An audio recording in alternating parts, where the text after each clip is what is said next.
भाई good afternoon है सबको। कैसे हालचाल है सबके?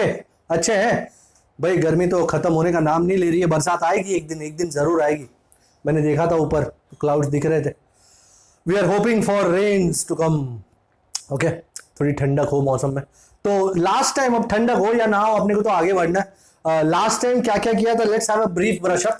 हमने लास्ट टाइम ये देखा था कि इन अ कंडक्टर पॉजिटिव चार्जेस अपने लैटाइस पॉइंट्स पे फिक्स्ड होते हैं पिलर्स की तरह, वो हिलते नहीं है, आगे पीछे मूव नहीं करते। On the other hand electrons जो है, they are performing random motion in all possible directions, and as a result the initial average current is zero, the initial net current is zero. उसके बाद जब electric field लगाया जाता है, ये electric field हमने लगाया एंड ये इलेक्ट्रॉन का मोशन शुरू हुआ। इलेक्ट्रॉन में एक्सिलरेशन होता है, acceleration A bar is minus E bar by M, and as a result after time T उसकी फाइनल वेलोसिटी बड़ा V I bar is initial velocity छोटा V I bar plus A bar into T I. So this is V I bar minus E bar by M into T I. क्या ये इसका ये मतलब है कि electron is moving with acceleration? No, क्योंकि electron जाता है धाड़ करके इसको कोलाइड करता है, फिर धाड़ करके इसको कोलाइड करता है, इसको कोलाइड करता है, इसको कोलाइड करता है, आगे बढ़ता जाता है। तो यहां से यहां तक पहुंचा जरूर, but it has not moved with constant acceleration. जब हम इस पूरे इक्वेशन का एवरेज लेते हैं तो we find out that on an average we can say that the electron moves with a certain fixed velocity which is called drift velocity. और drift velocity का इक्वेशन इसका एवरेज लेने से मिलता है, which is minus E bar by m, और सारे times का एवरेज लेके मुझे मिलता है tau. This tau is called relaxation time. Also in magnitude VD is e by M into tau. And फिर हमने करंट और ड्रिफ्ट वेलोसिटी का इक्वेशन देखा कि I like Nevada, I like NEVDA, Nevada, which gives me J is equal to NEVD and J is equal to sigma EB होता है, हमने देखा था। एंड VD को E by M into tau लगाने से और E को कैंसिल कर देने से I get an equation for sigma. Sigma is NE square tau by M and sigma is 1 by rho. So rho is equal to m upon NE square tau. And जब मैंने ये equation लिखा था तब मैंने आपसे ये कहा था कि this is the equation for relation of resistivity with temperature. You remember that when temperature increases the collisions become faster, tau decreases, and tau decreases as a result resistivity increases. याद आया? ओके जी।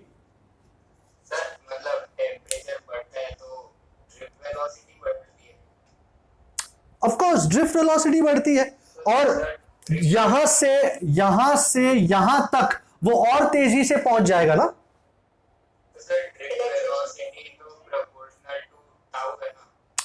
बेटा तू ये tau को देख रहा है, ये this drift velocity is a function of tau, it is not dependent on tau. Tau तो उसका एक पार्ट है। Do you understand that? अगर ड्रिफ्ट वेलोसिटी का इक्वेशन लेना है तो tau is just a part, VD is not dependent on tau. Okay, VD is dependent on your electric field. जितना अच्छा इलेक्ट्रिक फील्ड होगा वीडी उतना अच्छा होगा। पर ये टाउ जो है ना, वो इन दोनों के बीच का टाइम जो है, कोई भी दो कोलिजन के बीच का टाइम है, वो टेम्परेचर पे डिपेंड होना है।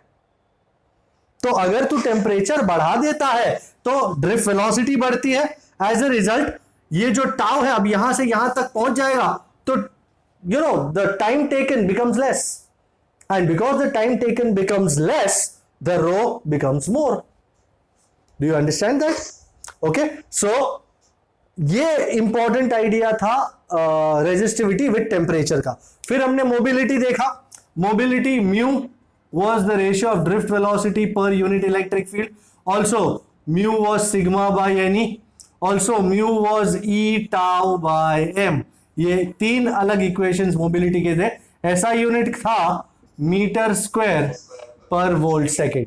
Alright, so this was it. And फिर हमने कलर कोड देखा. B B Roy, Great Britain, had a very good wife.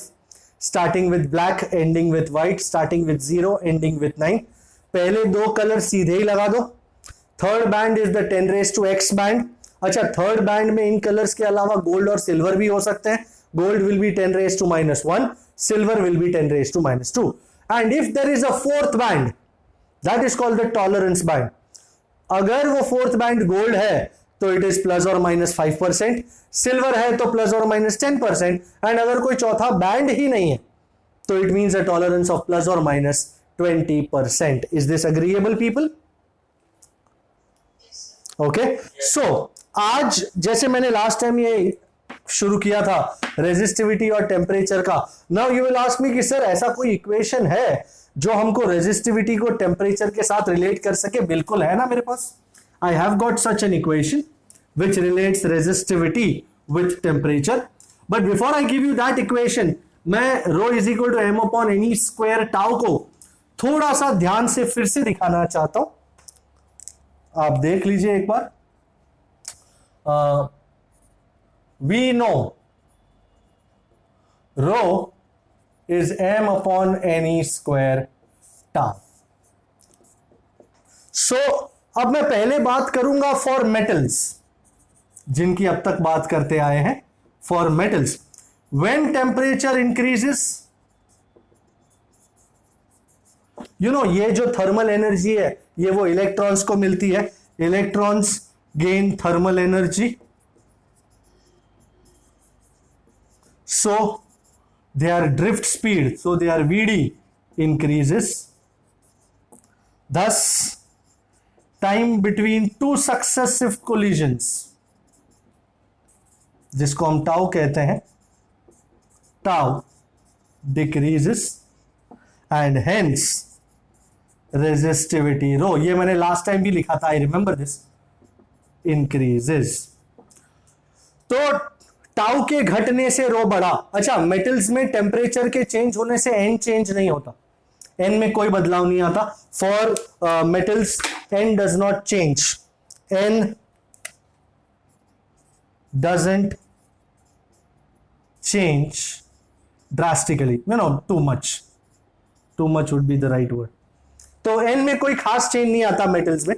अच्छा, पर अगर मैं यू नो एलॉयज को देखूं, फॉर एलॉयज में ये सब तो बरोबर है, बट रेजिस्टिविटी में ये देखा गया alloys like nichrome, manganin, constantan etcetera do not show, experimentally भी हमने देखा, do not show too much change in resistivity with temperature. कुछ खास ज्यादा नहीं होता. You can almost say that their resistivity remains constant, nearly constant with temperature. किसका? Alloys का. So their resistivity remains nearly constant. Resistivity in alloys remains nearly constant with temperature. मतलब temperature बढ़ाओगे भी तो बहुत ज्यादा चेंज रेजिस्टिविटी में आएगा नहीं. But a very surprising fact is that for semiconductors जैसे सिलिकॉन, जर्मेनियम एक्सेट्रा, दूसरे भी मटेरियल्स हैं पर मैं उनका जिक्र यहां नहीं करना चाहूंगा. उनमें जब टेम्परेचर बढ़ता है ना तो n बहुत इंक्रीज हो जाता, अचानक फ्री इलेक्ट्रॉन्स बहुत सारे बढ़ जाते हैं. एंड n के बढ़ने से, अच्छा टाउ में कोई ज्यादा फर्क नहीं देखते, n के बढ़ने से रो क्या होगा? घट जाएगा, है ना. If n increases, do you agree, rho will decrease. Is this agreeable? Okay, so when temperature increases,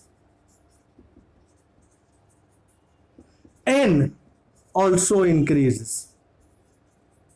और n का बहुत बड़ा इंक्रीज ये टाउ के डिक्रीज को यू नो बैलेंस आउट कर देता है, यू नो नेगेट कर देता है. टाउ का डिक्रीज बहुत बड़ा फर्क नहीं पड़ता उसका. thus resistivity decreases with temperature. ये एक बहुत इंपॉर्टेंट डिफरेंस है between conductors and semiconductors. Conductors में with increase in temperature resistivity बढ़ती है. टेम्परेचर इंक्रीज हुआ तो रेजिस्टिविटी इंक्रीज हुई.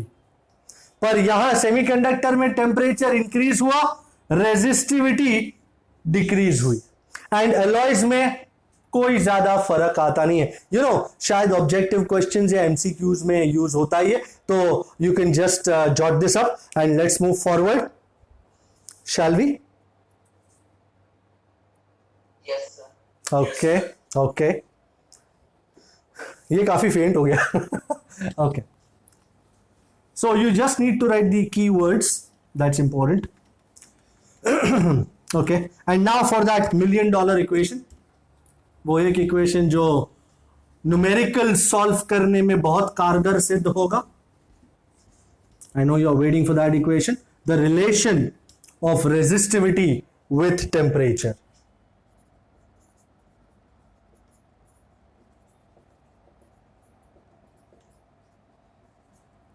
And ओके, ध्यान से देखिएगा. The resistivity rho theta of a conductor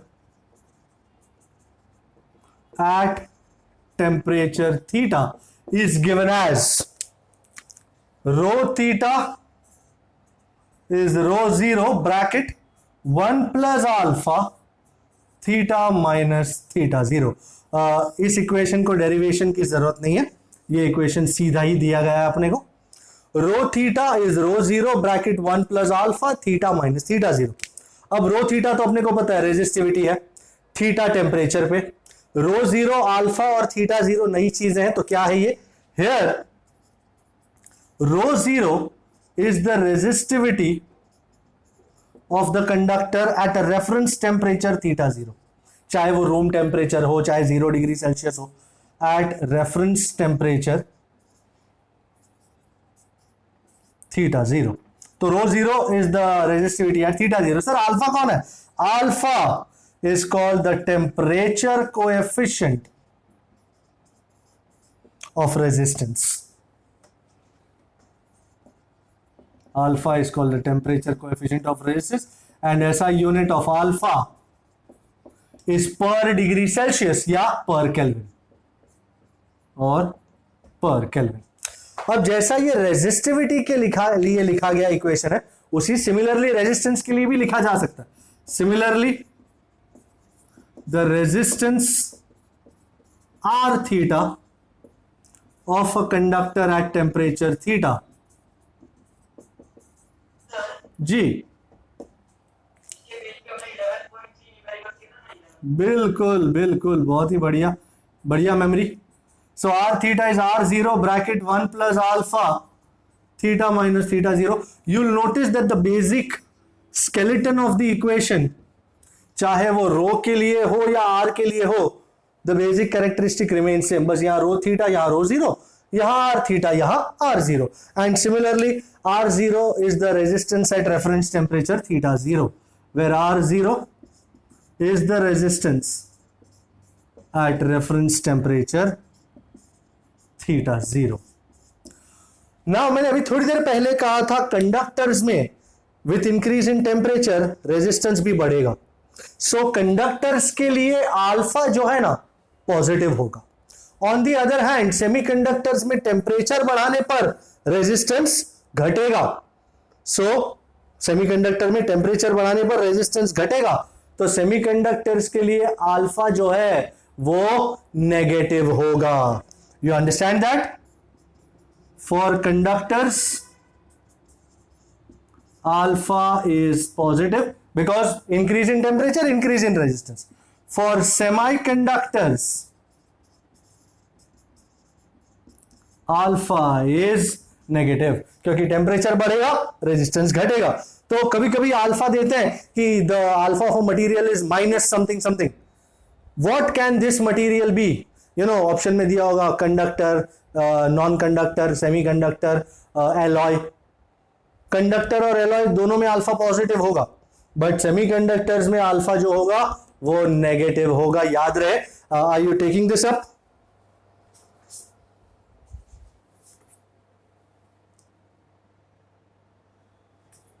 okay, done. Yes, sir.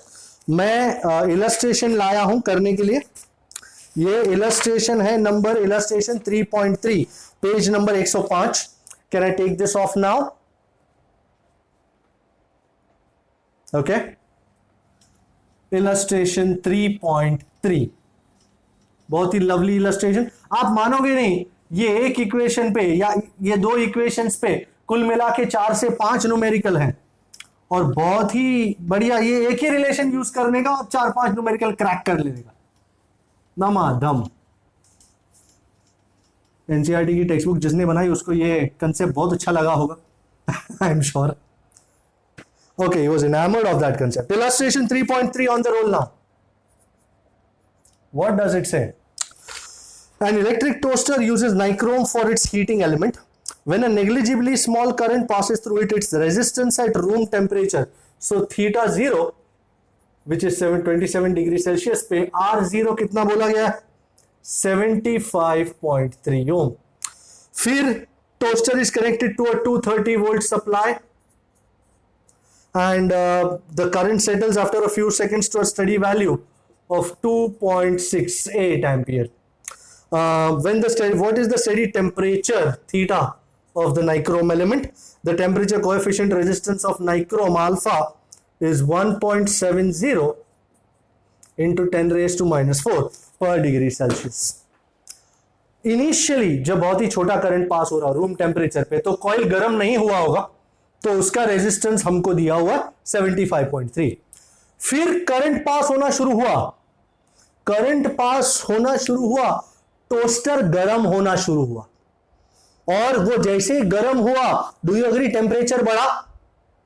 Temperature बढ़ने से रेजिस्टेंस भी बढ़ा, बराबर है। सो हम जानना चाहते हैं कि वो नया रेजिस्टेंस कितना था, new resistance R theta is V by I by Ohm's law, that is 230 by 2.68. Is there anybody who is giving me the value of this? 80 something होगा शायद, 230, 85.82 या 85.8 लिख सकते हैं भाई। R थीटा है हमारे पास, R0 है हमारे पास, अल्फा है, थीटा 0 है। क्या चाहते हैं हम? थीटा चाहते हैं। थीटा कहां है? थीटा चाहते हैं। R थीटा इज R0, पहले इक्वेशन। तो अब वैल्यू सब्स्टिट्यूट की जाए। R थीटा की वैल्यू कितनी है, कितना मिला? 85.8 इज इक्वल टू R0 की वैल्यू कितनी है? 75.3। मैं अभी तक इनको या अल्फा को सब्स्टिट्यूट नहीं कर रहा हूं। अच्छा, 85.8 divide by 75.3, how much does it become? 1.139। Alpha की value 1.7 into 10 raise to minus 4, and में थीटा 0 सब्स्टिट्यूट कर, 1.14 minus 1.14 and 0.14 divide by 1.7 into 10 raised to minus 4। भाई ये 10 raised to minus 4 जब ये ऊपर चढ़ जाएगा तो क्या आंसर आएगा? 1400 by 1.7। कितना होता है 1400 डिवाइड बाय 1.7? 823 मिला। एंड क्या बोलते हैं इसको, थीटा 0 की वैल्यू कितनी है? 27। सो 823 प्लस 27 कितना हो जाता है जी? हाँ, अगर आपने शायद यहाँ पे 1.139 लिया होता तो शायद आंसर में थोड़ा चेंज आता, ज्यादा नहीं, बराबर है। You can try that out also.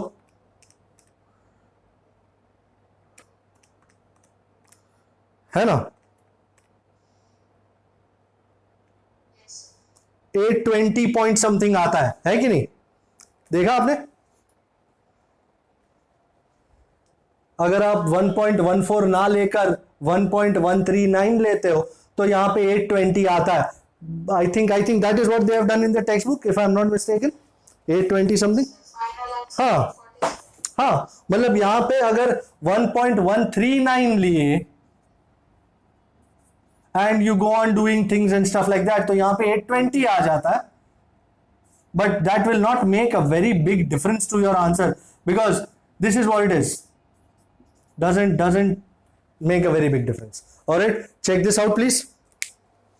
Illustration 3.4 आ रहा है, the resistance of the platinum wire of a platinum resistance thermometer at ice point. अब ice point मतलब 0 degree Celsius. Yes, sir. ice point मतलब 0 डिग्री सेल्सियस, उस पे resistance कितना है उसका 5 ओम है। फिर स्टीम पॉइंट पे, steam point is 100 degree Celsius, उसका रेजिस्टेंस कितना है 5.39 ohm, and inserted in a hot bath. Hot bath का टेम्परेचर मालूम नहीं, let's call it theta degree Celsius, the resistance is 5.795 ohm. Find the temperature of the hot bath. Okay, now actually इस पूरे situation में उन्होंने कहीं भी हमको अल्फा नहीं दिया है, सो that is the prime reason why they have given us two ideas. yeah sir हम है ना वो आइस पॉइंट और स्टीम पॉइंट के रेजिस्टेंस से अल्फा ढूंढेंगे। बिल्कुल बिल्कुल, पर हम अल्फा ढूंढने के चक्कर में क्यों पड़े? अल्फा को बाईपास करके ही अगर काम हो जाए तो। So let's take two cases. Case 1, ice point and steam point, मैं इन दोनों को रेफरेंस बनाऊंगा। सो R100 is R0 bracket 1 plus alpha theta minus theta 0। अच्छा, R100 को मैं R100 ही रखता हूं, ये R100 है, मैं इनमें सब्स्टिट्यूट करूंगा। मैं ब्रैकेट खोल रहा हूं, R0 plus R0 into alpha. भाई स्टीम पॉइंट का थीटा कितना है 100, आइस पॉइंट का थीटा कितना है 0। So what are we left with? R100, मैं इस R0 को इधर ट्रांसफर किया, R0 is R0 alpha 100. This becomes my equation number 1. And अब case 2, ice point and hot bath. अब मैं इन दोनों को कंपेयर करूंगा। So I won't write R100, I will write R theta, क्योंकि टेम्परेचर थीटा इसका। R0 bracket 1 plus alpha theta minus theta 0, and as is usual मैं ब्रैकेट्स खोलने वाला हूं, मैं R0 plus R0 into alpha into theta minus, how much is the ice point का temperature 0। वाह, सो ये R0 को वापस इस तरफ, R theta minus R0 is R0 alpha theta। अब अगर आप दोनों इक्वेशन को ध्यान से देखें, ये 1 और 2 को, तो 1 के right hand side, left hand side में R100 माइनस R0 दोनों वैल्यूज है मेरे पास, R0 अल्फा और 100, यहां R theta minus R0, R theta और R0 दोनों है, R0 alpha theta. If I divide 1 and 2, don't you agree right hand side में से R0 अल्फा उड़ जाएगा? Can you see that? Dividing 2 and 1, R theta minus R0 over R100 minus R0, R theta minus R0 is R0 alpha theta, और यहां R0 alpha 100। तो मैंने alpha find करने के चक्कर से अपने आप को मुक्त कर लिया है, and wow, I just have to put the values. R theta कितना 5.795 माइनस R0 कितना 5, R100 कितना 5.39 minus R0 5, that is theta by 100. So now you can do this. I'm sure you can. This is 0.795 by 0.39. ये 100 यहां multiply कर दो तो 79.5 divide by 0.39 to कितना 203.8 मतलब 204 कह रहे हैं या समथिंग, क्या कह रहे हैं ये लोग? अरे अरे अरे अरे अरे there is a mistake, there is a mistake. ये रेजिस्टेंस उन्होंने नीचे 5.23 लिखा है। पीपल मेक अ चेंज, ये गलती से मिसप्रिंट है 5.39 का। It is not 5.39, it is 5.23। मैंने अभी जस्ट वो नीचे देखा तो पता चला। Make that change, make that change. So actually text book में ही मिसप्रिंट है। सो 79.5 divide by 0.23 345.6। Is that the right answer? Yes, sir.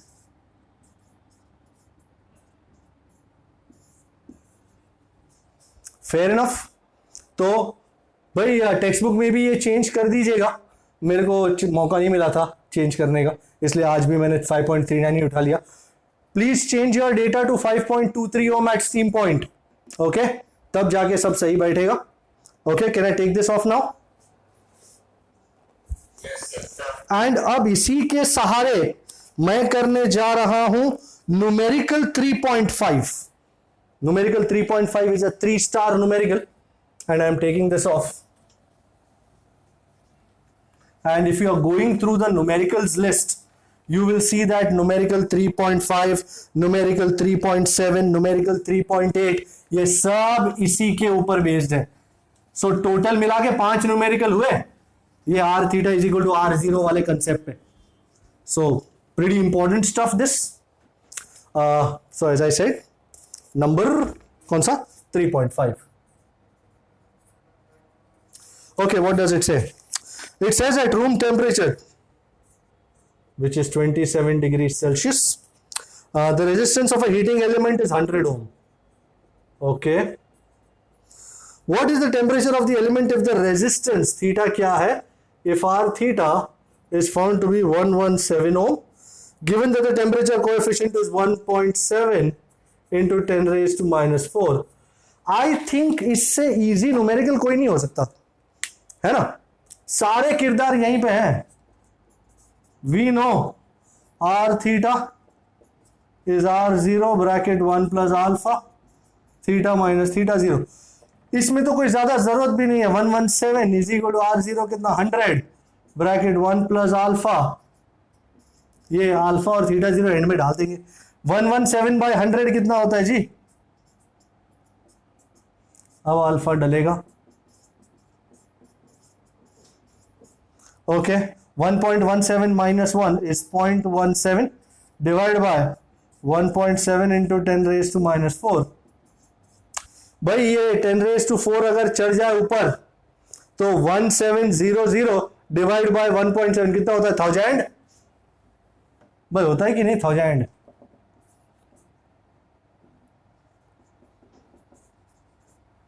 So isn't theta 1000 plus 27, which is 1027? Is that the answer?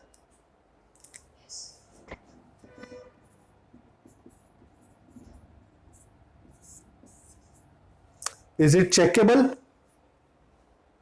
हो गया? Yes, sir.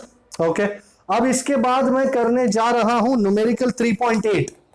बहुत ही सुंदर सुशील टिकाऊ numerical है 3.8, and as such आज के स्पॉट टेस्ट में आप इनको एक्सपेक्ट कर सकते हैं, maybe with a couple of data changes here and there. What say data changes acceptable या no? 3.8, wow, this is a good one. A heating element uses nichrome connecting to a 230 volt supply and initial current I1 is 3.2 amp, जो settle हो जाता है after a few seconds to a steady value of 2.8 amp. So your final current is 2.8 amp. What is the steady temperature of the heating element? Theta find करना है if your initial temperature is 27 degree Celsius. Temperature coefficient of nichrome, ये nichrome का तीसरी बार आया, अपने को पता ही है 1.7 इंटू 10⁻⁴ पर डिग्री सेल्सियस। ओकी डोकी सर, अब रेजिस्टेंस तो दिया नहीं है पर वोल्टेज और करंट तो है मेरे भाई। सो इनिशियल रेजिस्टेंस जिसे आप R0 या R1 कह सकते हो, what ever you want, R1 is V by I1 which is 230 by 3.2. I won't calculate it now. Final resistance, गर्म हो जाने के बाद आपको अंदाजा आया, गर्म हो जाने पर रेजिस्टेंस बढ़ा तो करंट घटा। सो R2 is V by I2 which is 230 by कितना है 2.8। आप चाहो तो ये फाइंड कर सकते हो। And we know now the original equation contains R theta is R0, पर है तो फाइनल और इनिशियल ही ना, तो R2 is R1 bracket 1 plus alpha theta minus theta 0। तो R2 if you want to calculate do that, if you don't want to calculate तो stay with me, मैं एक नया तरीका इससे जूझने का दिखाता हूं। आपने देखा यार 230 दोनों काट डाला खड़ाखट एंड एज अ रिजल्ट ये 3.2 जंप करके यहां आ गया। तो 3.2 by 2.8 is 1 plus alpha into theta minus theta 0। Now if you look at it carefully 3.2 you can call it 32 by 28, 32 by 28। So 7 4 28, 8 4 32, 8 by 7 जैसा हो जाता है। कितना है आंसर जरा चेक करके -1 कीजिए, कितना? ओ वाओ, एंड उसको 1 से माइनस भी कर ही लो यार, 0.1428 है ना। एंड उसको अब डिवाइड करेंगे 1.7 इंटू 10⁻⁴ से 0.1428 डिवाइड बाय 1.7 इंटू 10⁻⁴। जैसे ही ऊपर जाता है उसकी किस्मत खुल जाती है। 1428 डिवाइड बाय 1.7 840 40 या 840 okay. And theta 0 is how much 27 and ये -27 को यहां ले जाके प्लस कर देता तो 867 डिग्री सेल्सियस। हाउ से is that Okesh? Does it look good? बरोबर है क्या? इसको देख करके हमने 4 न्यूमेरिकल किए चीज को लेकर के, क्या इसको देख के do you think you will be able to do 3.7 as a part of your homework? You think you can manage that? I think it is manageable. जिसमें R0 दिया है 2.1, थीटा 0 27.5, R थीटा दिया है 2.7, थीटा दिया है 100, alpha find करना है। So R theta is R0 bracket 1 plus alpha theta minus theta 0 लगा के I think you will get alpha. Doable? So I think you should do 3.7 as homework and I am putting this off now and I am going to a very lovely idea which is called series and parallel connection of resistors. All right, it's a very lovely beautiful idea, you know it already there is no suspense here. आपने class 10th में भी Ohm's law के साथ इस चीज को किया था, wherein you saw series and parallel resistors being connected.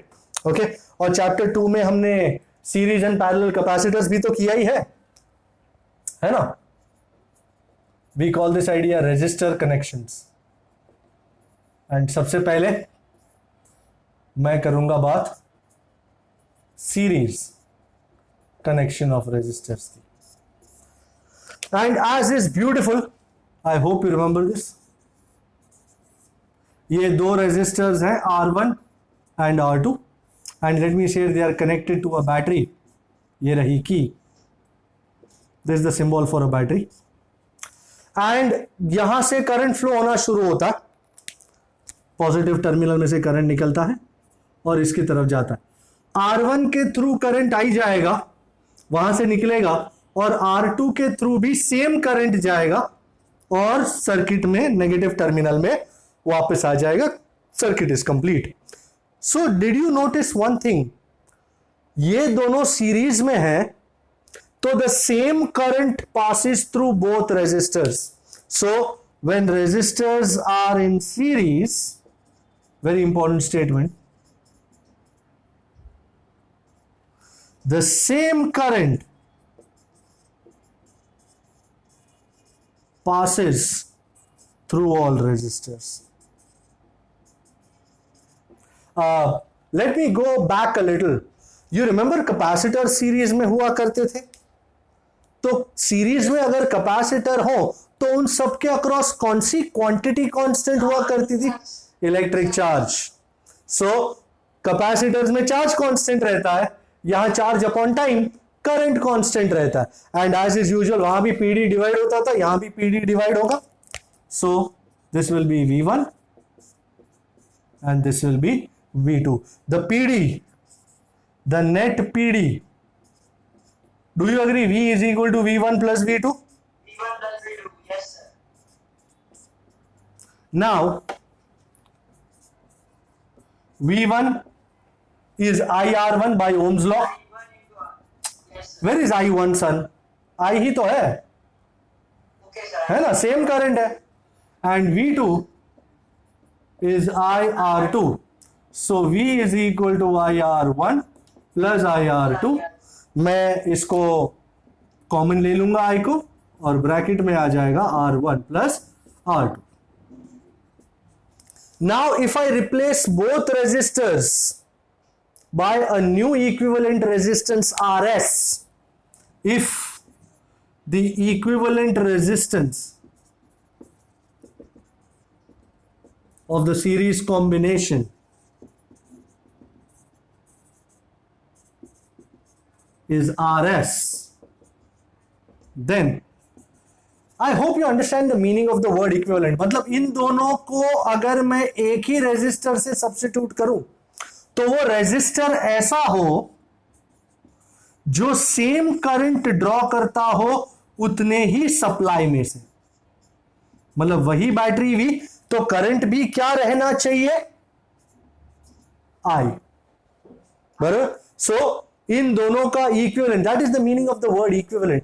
तभी तो यू रिमेंबर हम C1 C2 देखते थे कनेक्टेड बाय सप्लाई V, हम कहते थे दोनों के अक्रॉस चार्ज सेम रहता है, और फिर हम उसका इक्विवेलेंट फाइंड करते थे, उसमें भी इक्विवेलेंट के अक्रॉस भी सेम ही चार्ज रहता है. बराबर. So that is what is the meaning of the word equivalent. Then by Ohm's law V is equal to I into RS. यहां भी V is equal to I RS, यहां भी V is equal to I, equating 2 and 3. What are we left with? IRS is equal to I bracket R1 plus, and I को cut करते हुए I RS. My goodness, lovely equation which you had known all the way. And अगर n resistors है मेरे पास, for n resistors in series, very well, then equivalent RS is R1 plus R2 plus plus Rn. Is this absolutely acceptable, gentlemen? Yes, sir. Any doubts so far? नहीं? So shall we go to parallel connection of resistors? But I want you to remember this. Series में same current passes, same current flows through all of them. And now we are going to compare and contrast this situation with the situation for resistors in parallel. तो आओ राजा, आओ राजा, let's go. So ji. Because you know, this you have derived it as a special situation when there were only two resistors. But what if there are n resistors in series? Will this type of relation hold? You, by writing this, you say that yes, it holds even for n resistors. If you don't write that, you might tend to lose some, semblance of some mark somewhere here or there. I think I have put that as a comment for many people, haven't I? So here comes प्यारे लाल, I mean parallel. And thankfully जो बातें capacitor in parallel की होती थी वो यहां पे resistors in parallel की भी होती है. Consider two resistors R1 and R2 which are parallel to each other and they are connected with a battery. Of course बगैर बैटरी के करंट कैसे आएगा. एंड ध्यान से देखें, यहां से करंट आई निकला, यहां पहुंचा. अब डोंट यू अग्री ये करंट दो अलग अलग जगहों पे बंटना है, it will divide. So some amount will go here I1 and the other final amount will go here I2. ये दोनों फिर से यहां मिलेंगे और I बन के सर्किट को कंप्लीट करेंगे. So the most important thing, don't you see current dividing across the two resistors in parallel. But the most important thing is वो दोनों रेजिस्टर्स के अक्रॉस क्या सेम रहेगा? Potential difference. So that is the most important idea gentleman. In parallel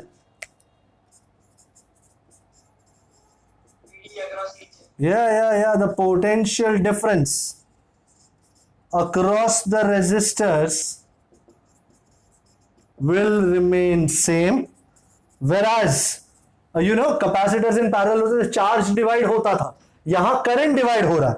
will remain same while the total current divides.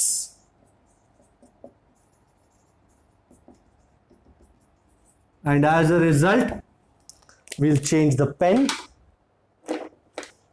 Acha, so here isn't it but obvious I is equal to I1 plus I2.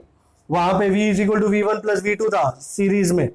अच्छा, now भाई what is the potential difference across R1? V is I1 R1. Same V है ना, जो यहां पे वही यहां पे वही यहां पे. And therefore how much is I1? V by R1 by R1. across R2. V is equal to I2 R2. and as a result how much is I2? V by R2. ये I1 यहां लगाएंगे, ये I2 यहां लगाएंगे. So I is V by R1 plus V by R2. Can I take V common? Yes, sir. Oh, thank you, 1 sir. by R1 plus 1 by R2. And अगर इन दोनों को मैं इक्विवेलेंट रेजिस्टेंस RP का नाम देता हूं, equivalent resistance of the parallel combination is RP, then the same thing will work out. V is equal to I into RP. So how much is I? V by RP. V by R2. ये भी I, दोनों को equate करेंगे. Equating 4 and 5, what are we likely to get? The first thing I am going to take this off because I need space. So याद रखिएगा, in parallel PD remains same, current will divide. Okay, so I'm taking this off. So as a result, when I put both equations together, so I is equal to I की जगह V by RP is equal to V bracket 1 by R1 plus 1 by R2. V को काट डालूं तो मुझे क्या मिल जाएगा? 1 by RP is equal to 1 by R1 plus 1 by R2. You know, many a times while assessing papers, I have noticed that people tend to write starting में 1 by RP, but जैसे जैसे R1 और R2 की values वगैरह substitute करते हैं, progress करते हैं, अचानक से ये 1 by RP है ना, RP हो जाता है. And as a result final answer उनका उल्टा ही आ जाता है, जो नहीं आना चाहिए था. So be careful ladies and gentlemen, left में हमेशा 1 by RP रहेगा. Okay, so 1 by RP is 1 by R1 plus 1 by R2. And what will be the situation for n resistors? 1 by RP is equal to 1 by R1 plus 1 by R2 plus 1 by R2. Oh yes. So for n resistors, you need to put this idea. 1 by Rp is 1 by R1 plus 1 by R2 plus टक टक टक. तभी तो शायद as a shortcut लोग कहते हैं कि रेजिस्टेंस जब सीरीज में हो तो the final equivalent resistance in series is bigger than the biggest resistance, क्योंकि सब ऐड हो रहे हैं. एंड पैरेलल में the equivalent resistance will be smaller than the smallest resistance. बरोबर है. So this is the idea behind series and parallel connection. Check this out. Right, I am on numerical 3.3, please.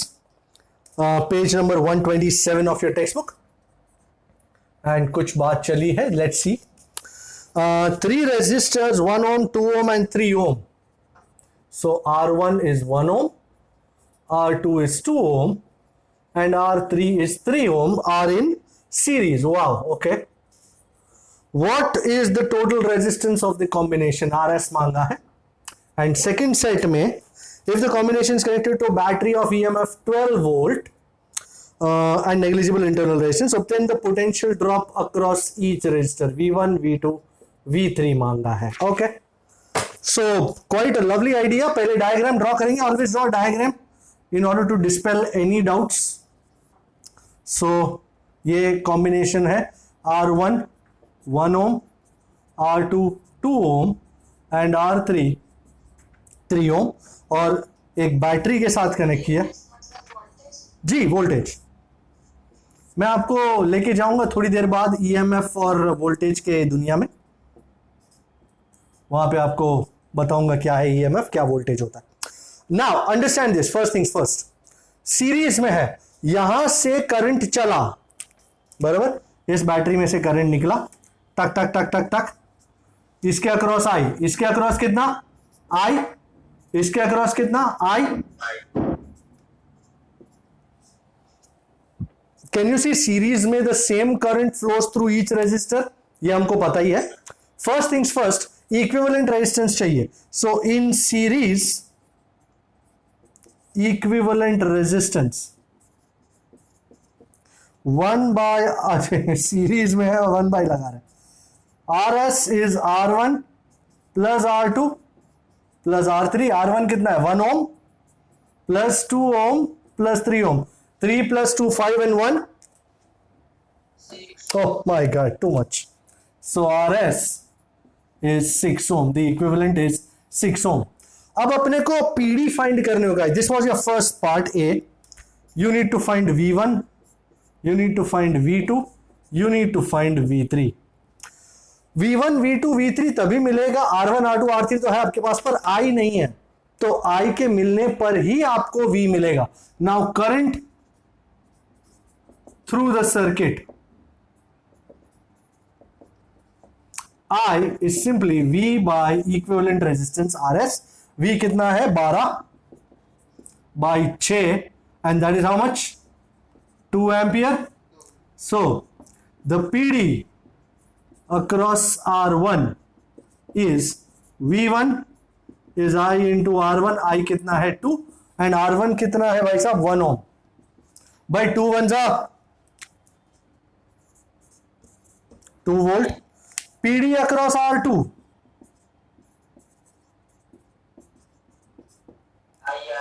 my goodness, क्या बात. R2 कितना? 2 ohm. So 2 2s are, मैं ओम लगा रहा 4 volt. And PD across V3, भाई कौन बताया मेरे पीडी अक्रॉस V3? 6 volt. वाह वाह वाह. And PD across R3, V3 नहीं R3, V3. बिल्कुल गलती से ये सम कर दिया था तुम्हें.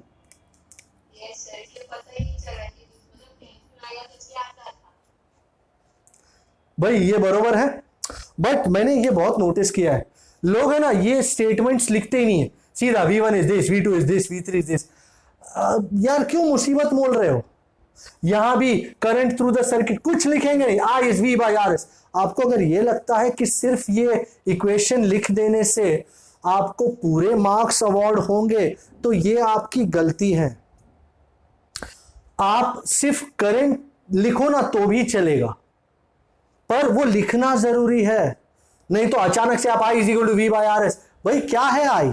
एग्जामिनर को बहुत अच्छी तरह पता है, but he wants you to put things in the right perspective. Do you understand that? बरोबर है? Yes, sir. Please take it up. Shall we move on? Yes, sir. Okay, so let's go.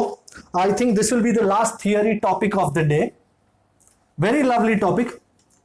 As someone said, sir ये EMF की बातें आई हैं, तो ये EMF होता क्या है? क्या वो वोल्टेज ही होता है? हाँ, EMF का फुल फॉर्म होता है इलेक्ट्रोमोटिव फोर्स, पर वो है एक्चुअल में पोटेंशियल डिफरेंस ही, नथिंग एल्स। तो सर EMF क्यों कहते हैं? क्योंकि बहुत टाइम पहले इस पोटेंशियल डिफरेंस को एक फोर्स माना जाता था। That was the prime reason why they insisted on calling it EMF। तो अभी भी EMF ही बुलाते हैं, अब आदत पड़ चुकी है तो कोई चेंज नहीं करना चाह रहा।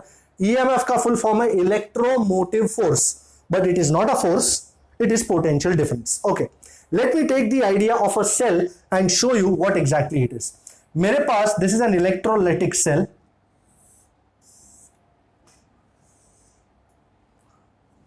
और इस इलेक्ट्रोलाइटिक सेल में दो इलेक्ट्रोड्स रखे गए हैं।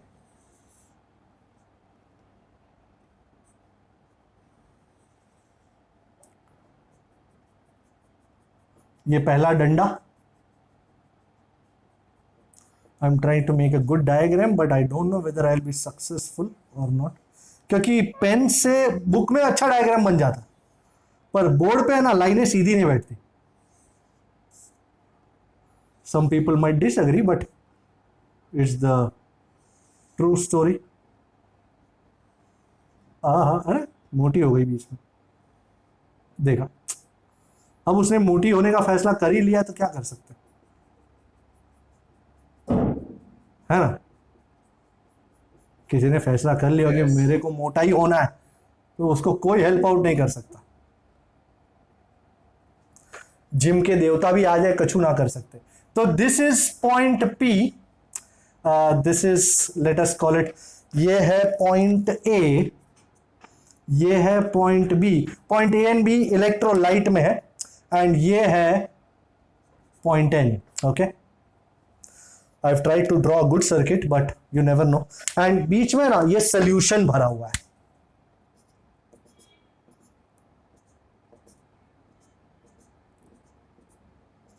You can call this electrolyte. Okay, I hope you understand the meaning of the term electrolyte. You know, like dilute H2SO4 solution, dilute something solution, HCl वगैरह, you know, जिसमें ions होते हैं, positive और negative ions, जो motion करते हैं और current carry करते हैं। आई hope you understand. Fair enough?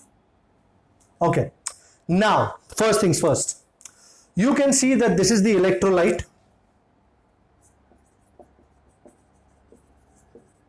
Electrolytic solution, and this P is your positive terminal, this N is your negative terminal. Okay, ये दो डंडे इलेक्ट्रोड्स हैं उसके।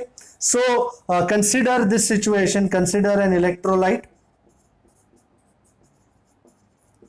in which two electrodes are kept. ये दो डंडों को इलेक्ट्रोड्स कहते हैं। I'll change the pen. P is the positive electrode and N is the negative electrode. P is positive electrode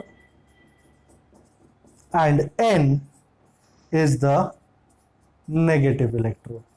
जब मैं ये कहता हूं कि P is the positive electrode, इसका मतलब potential difference between P and A is positive. Alright? P पे positive charges का एक्यूमुलेशन हो सकता है, इस तरह माना जा सकता है। The potential difference between points P and A, we'll call it V plus, and याद रखना V plus is greater than 0 या इक्वल टू हो सकता है। And potential difference. अब ये नेगेटिव इलेक्ट्रोड है, तो potential difference between N and B is V minus.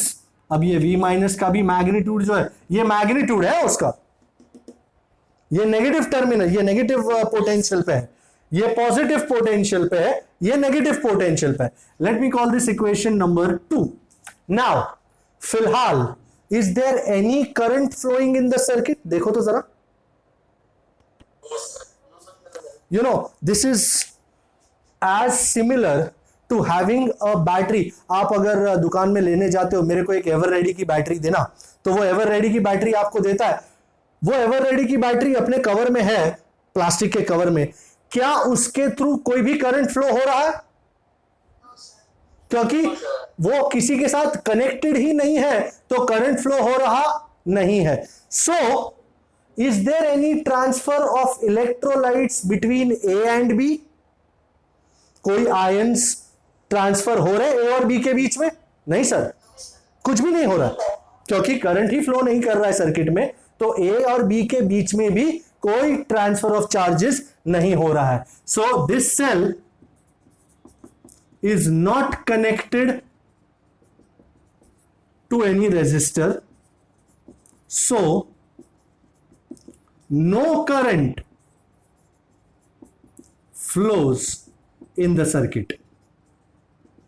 That is, there is no exchange of charges between points A and B. This is a very important idea. There is no exchange of charges between A and B. A and B are at the same potential. अगर किसी दो points के बीच में कुछ भी transfer नहीं हो रहा है, तो इसका मतलब डू यू अग्री दोनों सेम पोटेंशियल पे हैं? That is points A and B are at the same potential. Okay, and now I wish to find the total potential difference between points P and N. That will be the EMF of the battery. So can I take this off now? Consider an electrolyte and stuff. अब ये equation ध्यान से देखिएगा हुजूर। Now the net potential difference between points P and N is, don't you agree, P से N जाते हुए P से A के बीच का पोटेंशियल डिफरेंस आएगा, A से B का पोटेंशियल डिफरेंस आएगा, और B से N तक का पोटेंशियल डिफरेंस आएगा। You agree? Yes, sir. So net potential difference between point P and N, potential difference between P and A minus the potential difference between A and B, अरे net ले रहे हैं ना, तो plus potential difference between B and N। बराबर, यहां से यहां तक, यहां से यहां तक, और यहां से यहां तक, P and A and B and B and N। अच्छा, what is potential difference between P and A? V plus. People, are you looking? Yes, sir. What is the potential difference between N and B? V minus. तो सबसे important बात यह है कि, और what is the potential difference between A and B? Zero. Understand हो गई बात? Potential difference between A and B is zero. तो ये साइड को उड़ा दूं ताकि मैं ये सब लिख सकूं।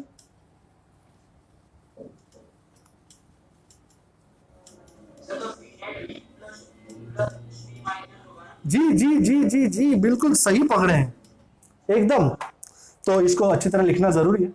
So net potential difference between P and N is V plus zero.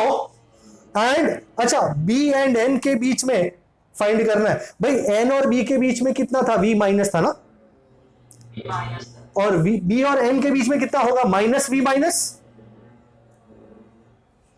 If you remember, यहां मैंने लिखा था potential difference between N and B is V minus, है ना? तो बी और एन के बीच में कितना होगा? Minus V minus. Is there someone there? बात समझ में आ रही है? अगर एन और बी के बीच में वी माइनस है तो what is the PD between B and N? Minus V minus ना, उल्टा कर दिया मैंने. Yes, sir. पलटा कर. हाँ, एन और बी के बीच में वी माइनस है, बी और एन के बीच में माइनस वी माइनस है. And remember this is at a negative potential, तो यहां पे तुम्हारा पोटेंशियल डिफरेंस में माइनस आ जाएगा, minus V minus. Well actually बात तो वही है जो दिव्या कह रहा था थोड़ी देर पहले, दोनों ऐड ही होंगे नो डाउट, बट मैं इसको नेगेटिव टर्मिनल के साइड से देखना चाह रहा था, इसलिए मैंने इस तरह देख लिया इसको कि ये ऑलरेडी नेगेटिव पोटेंशियल है तो माइनस, एंड बी और एन के बीच में कितना है? माइनस वी माइनस, तो माइनस माइनस कितना हो गया? Plus. So V plus plus V minus, and this is called epsilon, which is the EMF. This epsilon is the EMF of the battery. Fair enough. So याद रखिएगा V plus plus V minus is nothing but epsilon. Alright. This epsilon is called the EMF of the battery, and EMF मतलब electromotive force, not actually a force but electromotive EMF. Electromotive force, but this is not a force but potential difference. And हमेशा याद रखिए, अगर कोई तुमसे कहे EMF इतना है तो that means current, this is the potential difference when current is not flowing in the circuit. तो याद रखिए कि PD is called EMF when no current is flowing in the circuit.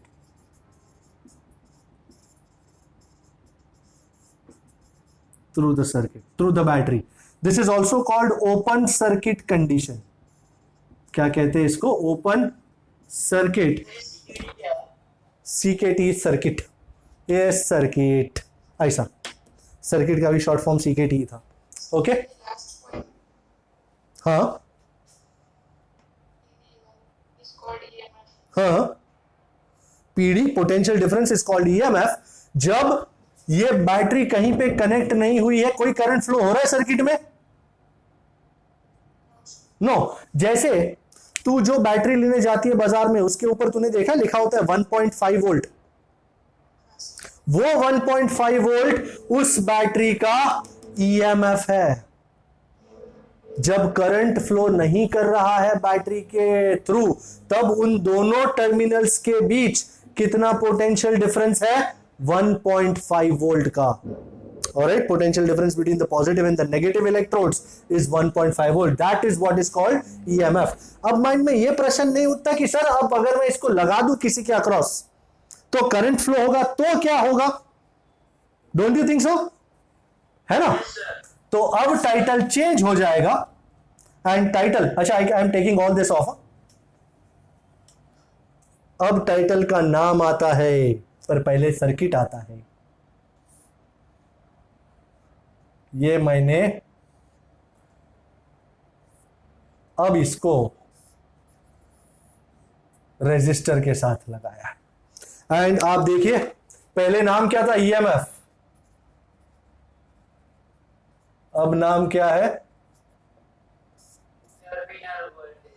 ऐसा. क्या सर ऐसा कैसा? तो बताते हैं आपको ऐसा कैसा. चलो ये वही लिखने वाला हूं, फिर से यही लिखने वाला हूं मैं. देखिए इसमें क्या क्या चेंजेस आते हैं. जब करंट फ्लो नहीं कर रहा था तो पॉइंट्स A एंड B जो है वो सेम पोटेंशियल पे थे, इक्वी पोटेंशियल थे, तो potential difference between A and B was how much? 0. अब देखें क्या होता है. Now we have connected a resistor across this battery. As a result now current will flow. Positive में से निकलेगा टक टक टक टक टक टक टक टक टक टक टक टक टक टक टक टक टक अंदर घुसेगा, एंड अब डू यू अग्री चार्जेस का आवागमन शुरू हो जाएगा. बराबर है? सो बाहर के सर्किट में करंट कैसा जा रहा है? From P to N. And electrolyte में करंट कैसा जा रहा है? From N to B to A to P. So when external resistor R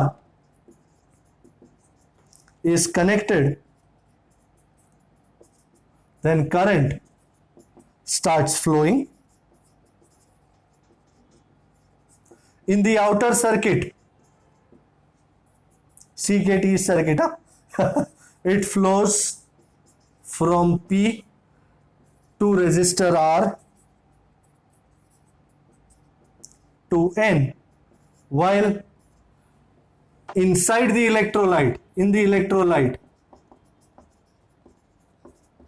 it flows from N to P, from N to B to A to P. Do you agree? Now current is flowing in the entire circuit, and as is usual, I would like to find the net potential difference between P and N. Now the net potential difference between points P and N is equal to why potential difference between P and A plus potential difference between A and B plus potential difference between B and N. यही equation मैंने यहां लिखा था जो अभी थोड़ी देर पहले उड़ा है भाई साहब. What is the potential difference between P and A? V plus. What is the potential difference between B and N? Minus of minus V minus. And अब क्या A और B इक्वी पोटेंशियल होंगे? नहीं, क्योंकि current is flowing from A to B. तो A to B जो current, अरे यहां जा रहा है ना current. Can you see the completion of current? P से R, R से N, N से B, B से A, A से P. Can you see it is moving in a clockwise manner? Agreeable? Yes, sir. अच्छा, तो A से B जब current flow होगा तो डोंट यू अग्री इलेक्ट्रोलाइट के थ्रू होगा, है ना? एंड उसमें इलेक्ट्रोलाइट का रेजिस्टेंस आ जाएगा. सो यहां पे आ जाएगा माइनस IR, वेयर छोटा r is the internal resistance of the electrolytic solution. क्योंकि करंट को इलेक्ट्रोलाइट में से पास होना है तो उसको इलेक्ट्रोलाइट का रेजिस्टेंस भी तो अपोज करना पड़ेगा. तो minus IR. Now somebody will ask me, sir minus क्यों? तुमने potential difference between A and B ढूंढना था ना, पर करंट तो B से A आ रहा है, तो डोंट यू अग्री तुम्हारा पोटेंशियल डिफरेंस माइनस होगा, because current actually is flowing from A to B, B to A, and you have to find potential difference between A and B. So उल्टा जाना है तो I into छोटा r. तुमको V plus minus minus V minus याद है कितना होता था? Epsilon. Epsilon minus IR. So ये एप्सिलॉन है, so this V is epsilon minus IR. In short, जो करंट फ्लो हो रहा है सर्किट में उसकी वजह से अब potential difference between P and N जो है वो अब EMF नहीं रहा, अब वो टर्मिनल वोल्टेज हो गया है V, which is epsilon minus IR, where R is the internal resistance of the cell of the electrolytic solution. Do you understand that? R is the internal resistance of the electrolytic solution, yeah, the cell. You can also call it the internal resistance of the cell. So terminal voltage V is epsilon minus IR. Kindly jot this equation down and मैं आपको battery का symbol बता देता हूं. Battery का symbol ऐसा होता है, ऐसा नहीं है कि आपने देखा नहीं, ये है सिंबल बैटरी का. This is the positive terminal, this is the negative terminal, और उसके ईएमएफ को कहा जाता है एप्सिलॉन. एंड आपने जब इसके बाहर एक रेजिस्टर लगाया है यार और करंट आई फ्लो हो रहा है, अच्छा, ये इक्वेशन लिख लिया आपने? ए, what is the potential difference across the two terminals across the resistor by Ohm's law? Isn't it V is equal to IR? Yes, sir. The PD across the resistor is V equal to IR. Same PD. अच्छा, if you look at equations 1 and 2, ये भी V का equation है, ये भी V का equation है. So equation 2 और 3 को देखें तो ये भी V का इक्वेशन है, ये भी V का इक्वेशन है. So equating 1 and 2, IR is epsilon. Epsilon minus I छोटा। अब ये I को मैं माइनस आई आर को मैं यहां शिफ्ट कर देता हूं, तो epsilon is I R plus I छोटा R, which is I bracket R plus R, and as the result what will be I? Epsilon over Epsilon by बड़ा R plus छोटा। wow. All right, so this is terminal voltage. ये V जो है ये terminal voltage है, and this is the potential difference between the two terminals of the cell when current flows through the circuit. All right, so this is I is equal to epsilon over R plus R. अच्छा, अगर बड़ा R 0 हो तो don't you agree maximum current will flow, and maximum current will be epsilon over छोटा r, and this is possible when तुम्हारा external resistance 0 हो. So let me write it down. When बड़ा R is 0, the maximum current flows I max, which is epsilon over R. Is this absolutely agreeable? Fair enough? Okay, I think we shall stop here for the day. समय समाप्ति की घोषणा. वैसे I think एक आध छोटा सा numerical बिल्कुल कर सकते हैं, बिल्कुल कर सकते हैं, व्हाई नॉट? एक छोटा सा न्यूमेरिकल 3.2 बिल्कुल किया जा सकता है. I think we are good. It will take a minute. In numerical 3.2 please, that will be the last thing. I suddenly change my mind. I think we can do this, and if we can do this we can do this. बस decide करने की देरी होती है. Okay, 3.2 का आगाज किया जाए. बहुत ही बढ़िया. Battery of EMF 10 volt. अब ईएमएफ समझ में आता होगा.